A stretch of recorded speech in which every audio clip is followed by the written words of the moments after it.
everyone. Welcome to the Femafricmaths channel.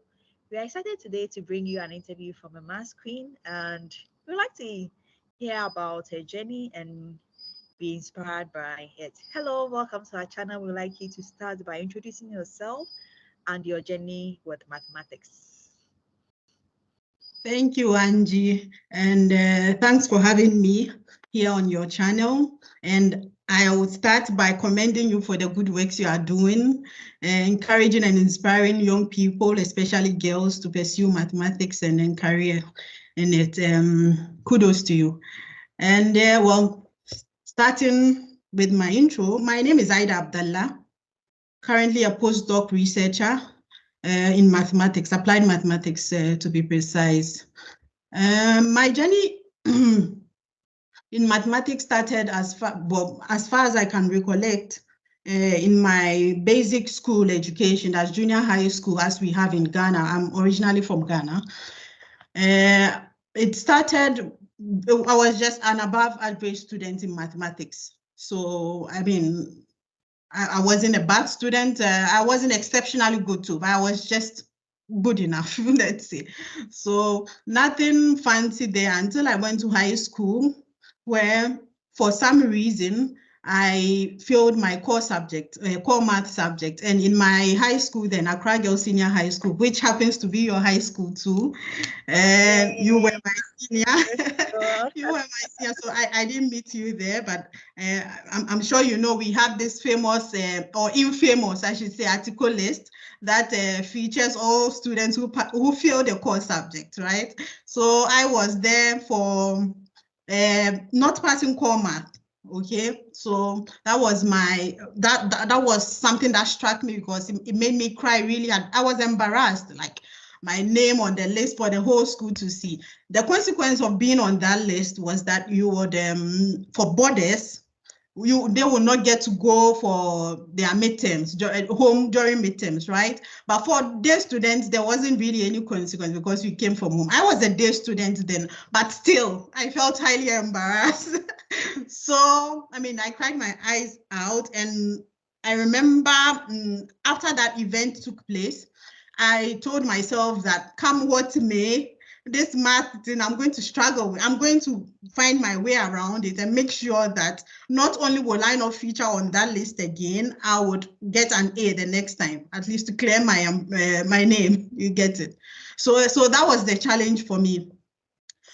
From that point onwards, I just set my mind to a goal, had a growth mentality that I was going to focus on solving problems, understanding them, challenging myself until I got there. So from then on, my grades improved dramatically, I should say, after a lot of hard work and persistence. Afterwards, I went to the University of Ghana, where and you were my senior there as well. University of Ghana, but University of Ghana, I applied for what do you call it?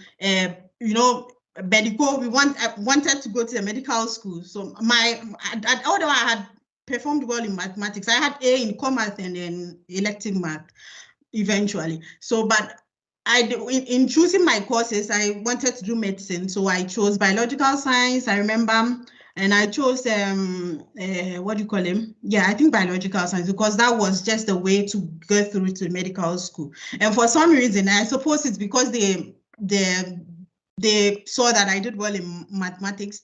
I was given biomathematical sciences. So with that, you had to do mathematics, take mathematics as elective courses together with the biology courses, biology and chemistry. So yeah, so my aim was, okay, go in there, get a good grade, go for interview, go to the medical school. You know, that's the plan. So yeah, I mean, and that was for the first 2 years, right? For the first year. In the first year, it went well. I really did get passed through to the interview level for the, what do you call it, medical school. And then, as fate will have it, I couldn't proceed from that stage. But then coming back, I had to choose which courses I wanted to advance with, right? I wanted to advance with. And for me, it was between mathematics and chemistry, because I was very good at chemistry. Mathematics, I was also good at it. But at that point, the question was, what was I going to do with math? But so I was like, okay, so I had to choose between the two, or find a way of doing the two of them. But then I realized that it wasn't able to do the two because of the course schedules. Okay, I couldn't merge the practical times with chemistry practical times with the math schedules. So I had to choose between them. So I was torn between the two, but I remember, if I remember correct, I remember correctly, the only thing that kept me, aside not knowing what to really do with math, was the fact that it challenged me. And anytime the satisfaction I got from solving a problem in math was overwhelming, So I was like, I felt a lot of joy in doing math. Not that it was easy, but anytime I was able to solve it, I got great satisfaction in doing that. So, even though I loved chemistry as well, I was like, okay, then let me just go with math, since I had to choose only one. So that was just that was the time in my life where I made a conscious decision to do mathematics, okay? Previously, I was given, it was just a kind of chosen for me, let's put it that way. So yeah, that was it. So I graduated with my first degree in mathematics, biomathematical sciences, and then I proceeded to Italy for my master's education in mathematical engineering, because somewhere in my last semester, when I was doing my project work in mathematics, I came across this field called applied mathematics, that apparently all the abstract math and what have you that we see can actually be used to solve problems. So my final year, project work was on the application of mathematics in biogas production. I remember correctly. I remember I was amazed when I just came across this paper that was talking about mathematics used for biogas production. I was like, is this even possible? And then so with that, I was inspired to to study more about applied math, application of mathematics in basically fields like engineering. Okay, so that's what inspired me to choose the course I chose in my master's. So it was actually a joint program in Italy and then Germany, so for 2 years, and then I got my BSc eventually. I proceeded with a PhD in mathematics and models, also in Italy. Yeah, so that's just my journey. And like I said earlier, I'm currently a postdoc, yeah, in applied mathematics. So that's it. Wow. Wow. Interesting. You consciously chose to study mathematics because of the failure you got in maths in senior high school. It really challenged you to study mathematics. I would say the failure I got. So my next question is, what skills, right? We hear about. Can you hear me, Angie? No, you go. Yeah, I can. You go. Yeah, I was just saying that the failure I got in high school, it challenged me. It pushed me to challenge myself, and it caused a mind shift.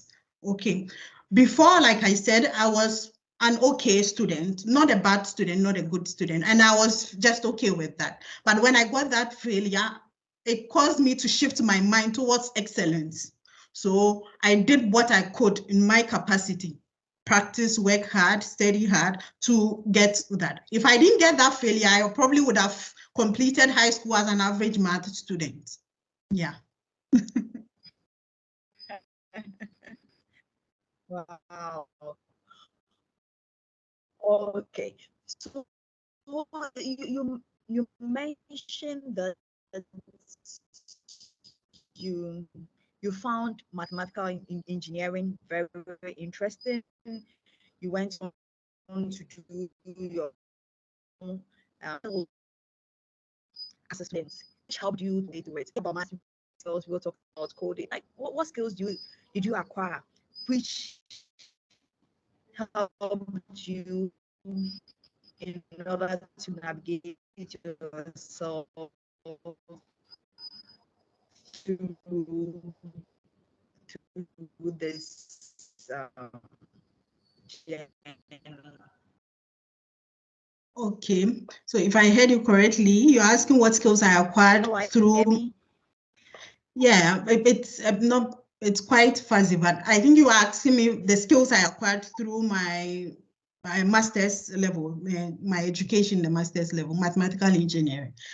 Yes, so in that program, the first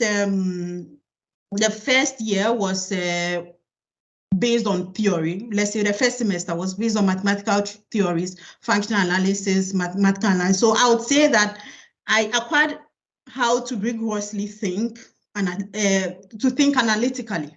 Okay, so yeah, I would say in simple words, analytical skills to rigorously think, analyze mathematical equations and think about it. I acquired that.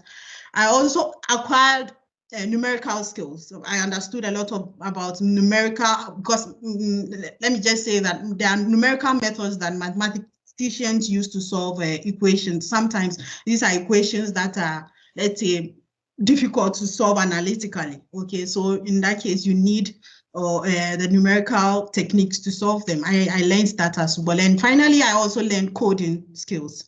Okay, so because I learned also courses like machine learning, and then that required a lot of code, and even these numerical methods for solving mathematical equations required computer coding techniques too. So yeah, I learned these three: analytical thinking, coding, and then numerical techniques. Those are three main things that I learned that were very useful in my PhD as well. Yeah. Wow, interesting. So you've talked about your love for applied mathematics or mathematical engineering. What motivates you to do this? Are there people who motivate you, or are there things that motivate you? We'd like to hear about your motivation for pursuing this.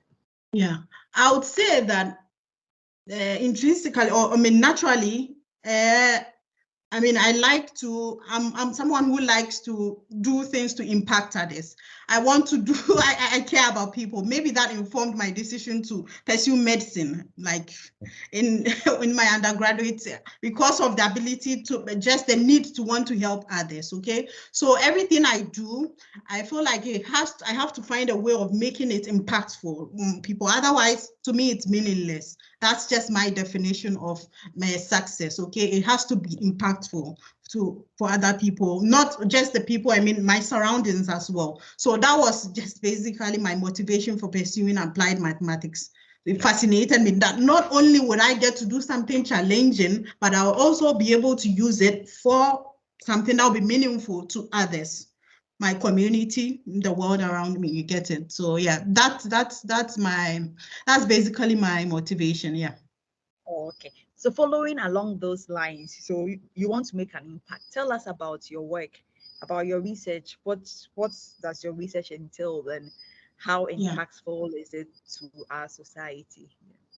Yeah, well, so like I said, generally I would say my research is in the field of mathematical modeling and computer aided simulations. And in layman's terms, what mathematical modeling and computer aided simulation is that you design equations that describe phenomena or processes, and then at the end of the day, we use computers through coding. We use computers to kind of put the equations into action so that we see what happens, what the equation is actually doing, right? So so generally that's the field I'm in, and in particular, I'm into the modeling of particulate systems. So particulate systems in terms of particles interaction, the interaction between particles in a system. These particles could be individuals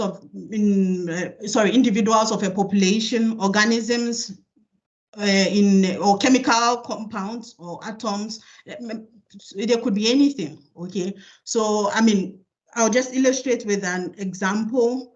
For example, you can just imagine having a glass of water in a transparent cup, right?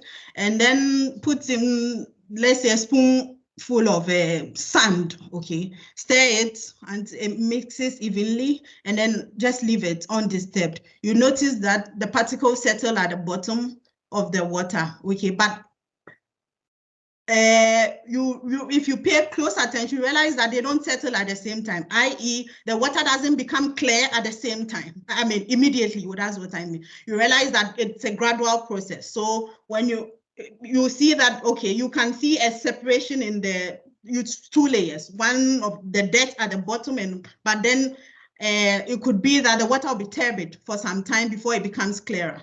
If you are following me in my mental picture. Okay, yeah. So what I do is to understand. So yeah, before that, let me say that. So what happens is that studies have shown that the heavier particles, the heavier soil particles would settle immediately because they are heavier, right? But then while the water is turbid, studies have shown that there are some of the particles inside, but these are the fine-grained particles, very small particles that you can probably not see with the naked eye, okay? So, but with time, there is a phenomenon, or there is an interaction, let's say, between the particles that causes them to come together and clamp into a bigger mass, then eventually settle. This takes time, okay? So my studies, for example, what I'm currently working on, I model an equation that, I design equations that, or study equations that model the interaction between the particles, the fine particles, that brings them together to eventually resettle. And if you want applications, this is used in, for example, water purification processes. This is just one example. So the water we drink, the processes that the water goes through, yeah, it's all this. And this phenomenon is called flocculation, okay? So I basically now I'm studying mathematical modeling for aggregation of flocculation behaviors in sediments, okay? So yeah, that's what I do for now. Very interesting, right? Yeah. Mm-hmm. No, I was just going to say that it's also applicable in the medical field. It has a wide range of application, even in the formation of kidney stones, okay? You can use the same description. In this case, the particles become chemical particles, okay? Different, not the soil particles, but you have some chemicals that result in the formation of the kidney stones, yeah. So yeah, that's just it, yeah. Wow, very interesting. And I like the way you broke it down into layman terms, right? Because our audience was both young and old, not people who I said I'm a mathematician, but I'm not in your field, right? But you were able to explain it to us. Okay. So my follow-up question is, you told us about your motivation, about your work you do, but I believe there are challenges, right? Yeah. So what are some of the challenges you face, not just in your field, but as a woman and mass in this field? What are some of the challenges you face, and how have you overcome these challenges? Yeah, so for the challenges, the challenges, yeah, by far my greatest challenge has been during my PhD. Not because, so there are two. This is Femafric, so I'm comfortable to talk about the challenges I face, first as a mathematician, secondly as a woman, okay?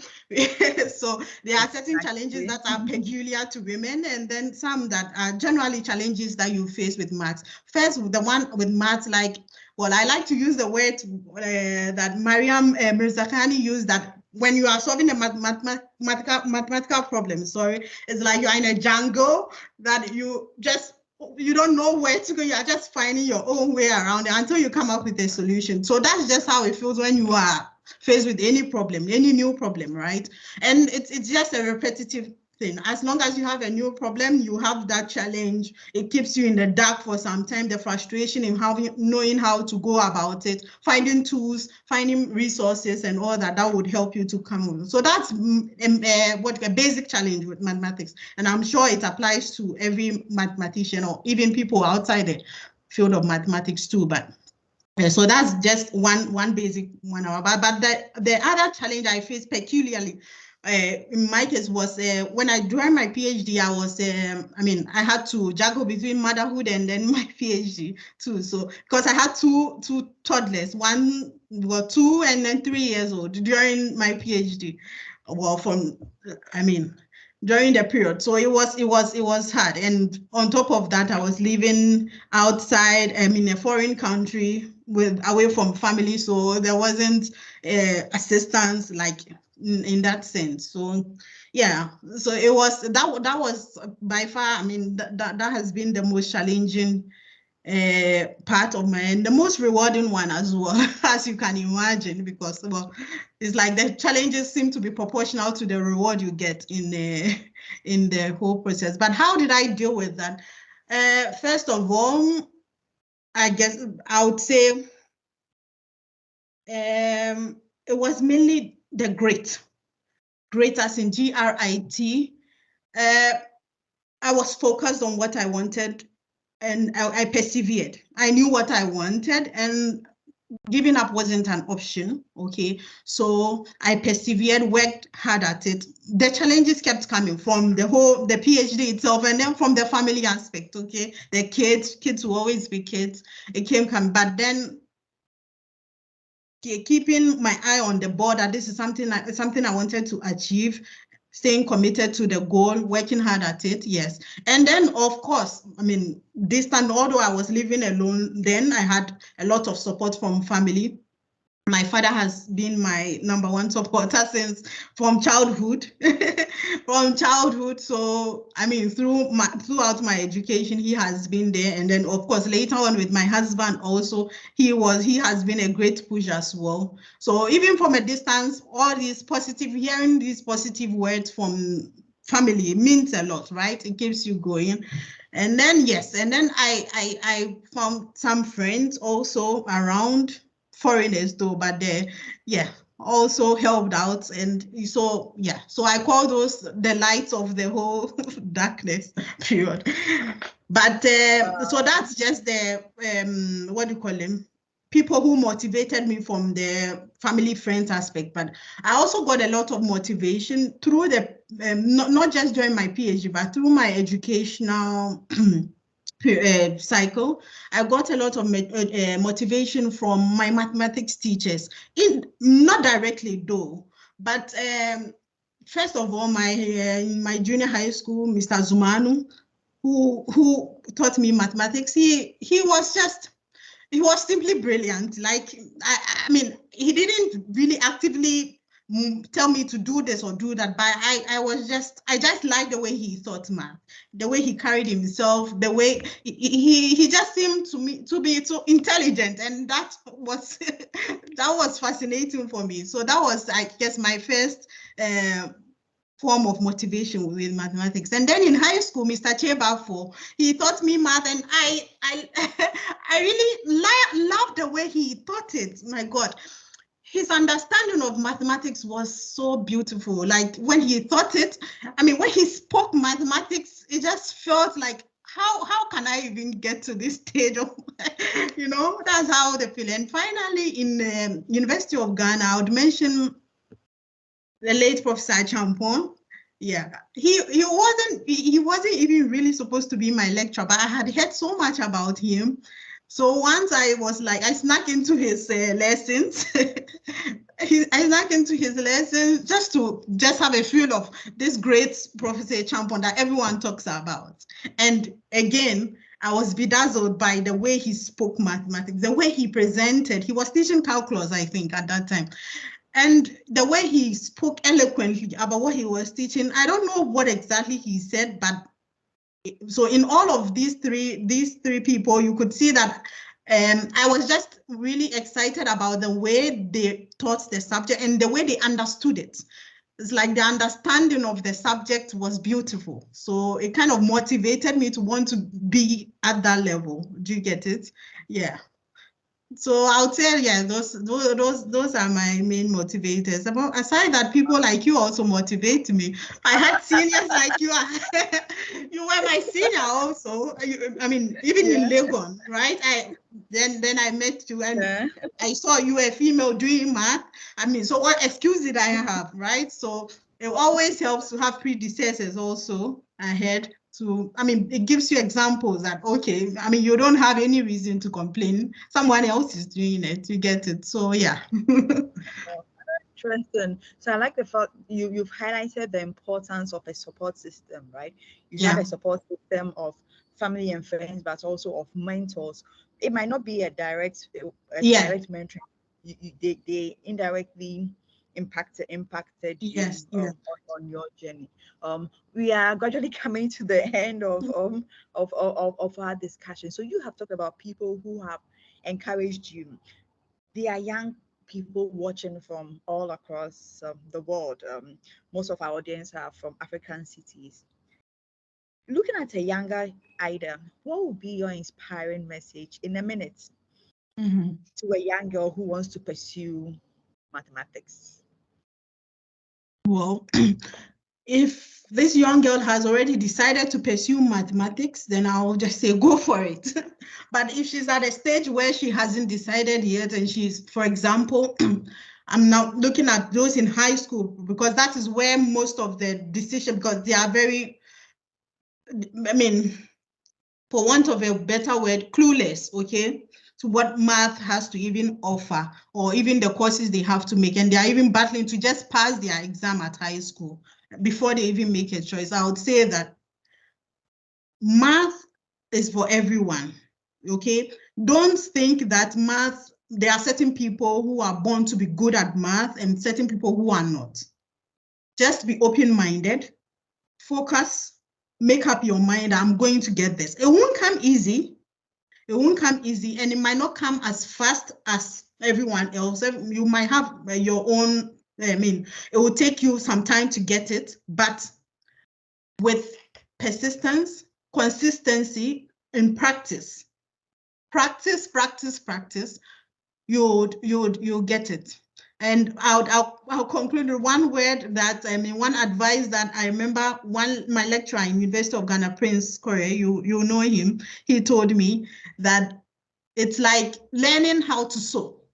So it's a skill. Mathematics is a skill. Then he was talking about calculus, but then it can be expanded to, it's a skill like learning how to sew. You need to practice. And that is the defining word of a mathematician. If you want to build that skill of a mathematician, you have to practice to learn the game. So yeah, that's just final words. Wow.